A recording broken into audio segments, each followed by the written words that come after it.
और अगली खबर की शुरुआत एक तस्वीर से करते हैं। ये देखिए, पिछले हफ्ते यह तस्वीर काफी वायरल हुई। प्रधानमंत्री मोदी और प्रेसिडेंट पुतिन की सेल्फी। ये फोटो उस वक्त की है जब प्रेसिडेंट पुतिन पिछले हफ्ते 2 दिन की भारत यात्रा पर दिल्ली पहुंचे थे।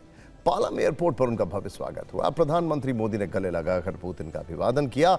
इसके बाद दोनों नेता एक ही कार में बैठकर पीएम आवास के लिए रवाना हुए।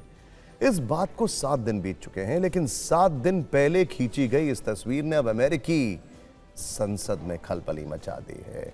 इस तस्वीर को दिखाकर अमेरिका के सांसद वहां के राष्ट्रपति डोनाल्ड ट्रंप को कोस रहे हैं, उनकी विदेश नीति की आलोचना कर रहे हैं। दरअसल अमेरिकी संसद में विदेश नीति पर एक समिति की बैठक हो रही थी। उस बैठक में डेमोक्रेटिक पार्टी के सांसद कमलेकडोव ने पीएम मोदी और राष्ट्रपति पुतिन की सेल्फी दिखाते हुए डोनाल्ड ट्रंप की जबरदस्त आलोचना की।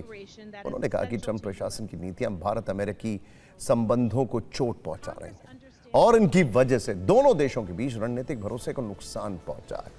उन्होंने यह भी कहा कि ट्रंप ने अपनी नीतियों से भारत को रूस के और करीब धकेल दिया है और ट्रंप पर कटाक्ष किया कि आप नोबेल शांति पुरस्कार नहीं जीत सकते अगर आप अपने रणनीतिक पार्टनर को विरोधी देशों की तरफ धकेल दें।